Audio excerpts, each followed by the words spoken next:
নমস্কার বন্ধুরা, কেমন আছো তোমরা সবাই? আশা করি তোমরা সবাই অনেক ভালো আছো। আমি শম্পা, তোমাদের ভালোবাসায় আর ভগবানের আশীর্বাদে আমিও অনেক ভালো আছি।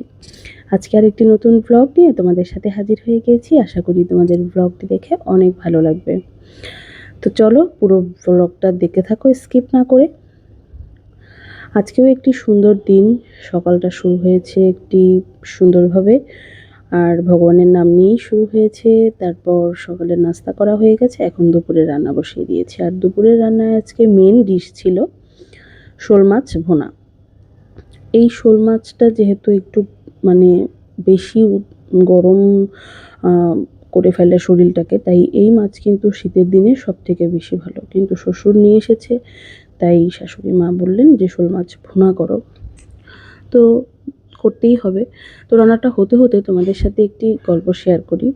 গল্পটা এমন এমন যে আমি শুনলাম যে দুইটা বান্ধবী পাশাপাশি সিট পড়ার পরেও একজন বান্ধবী ইচ্ছাকৃতভাবে আরেকজন বান্ধবীকে ফেল করিয়েছে।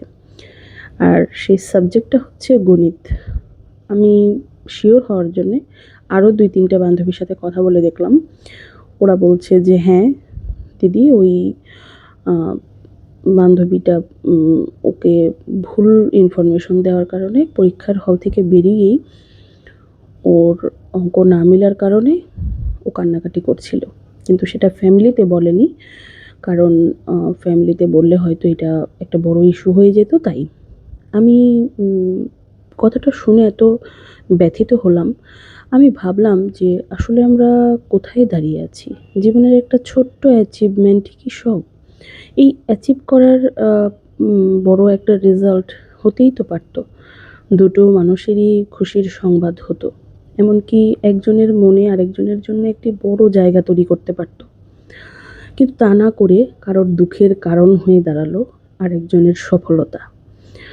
আমরা অনেকেই আছি যারা আসলে নিজেদের একটু ভালো জায়গা থাকার কারণে অন্যদের খুব ছোট করে কথা বলি, বা অন্যদেরকে এগিয়ে যেতে দিব না, এরকম একটা মনের ভিতরে চলতে থাকে।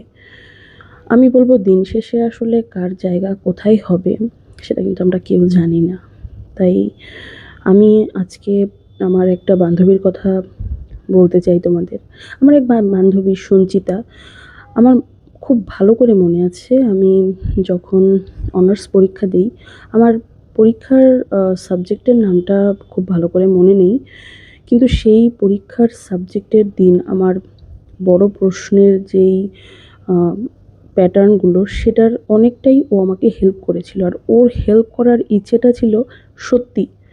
ও চেয়েছিল আমাকে হেল্প করবে, তাই পাশাপাশি সিট না পড়েও 3-4 বেঞ্চ আগে থেকে ও আমায় বসে বসে সবগুলো কথা মানে শিওর সত্যিটাই বলেছিল।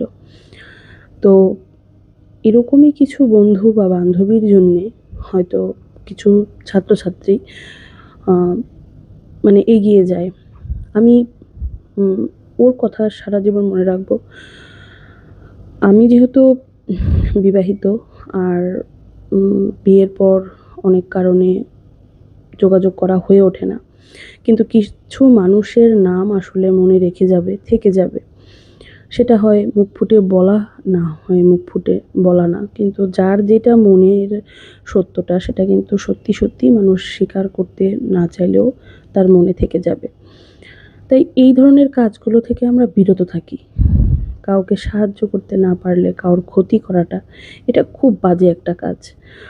তো দেখো আমার রান্নাটা হয়ে গেল আর কি, তোমাদের সাথে গল্প করতে করতে।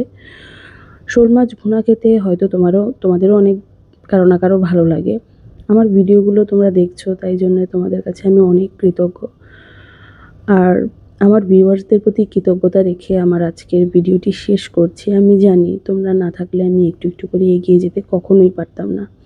আমাকে এভাবেই সাপোর্ট করে যেও। যারা সত্যিকারের আমার শুভাকাঙ্ক্ষী, তাদের প্রতি সত্যিই আমার অনেক কৃতজ্ঞতা, যেটা আমি মুখ ফুটে প্রকাশ না করতে চাইলেও এসে যায়। তো আজকের সেই কৃতজ্ঞতা রেখেই আজকের ভিডিওটি শেষ করছি। তোমরা সবাই ভালো থেকো, সুস্থ থেকো। আর এই গরমে সবাই সবার প্রিয়জনদের প্রতি খেয়াল রেখো। আমি বলবো জীবন একটাই, সেটাকে যেভাবেই সাজাবে তেমনই থাকবে। কিছু তো ভুল সঠিক নিয়েই জীবন। তো সবাই আমার জন্য দোয়া আশীর্বাদ করবে।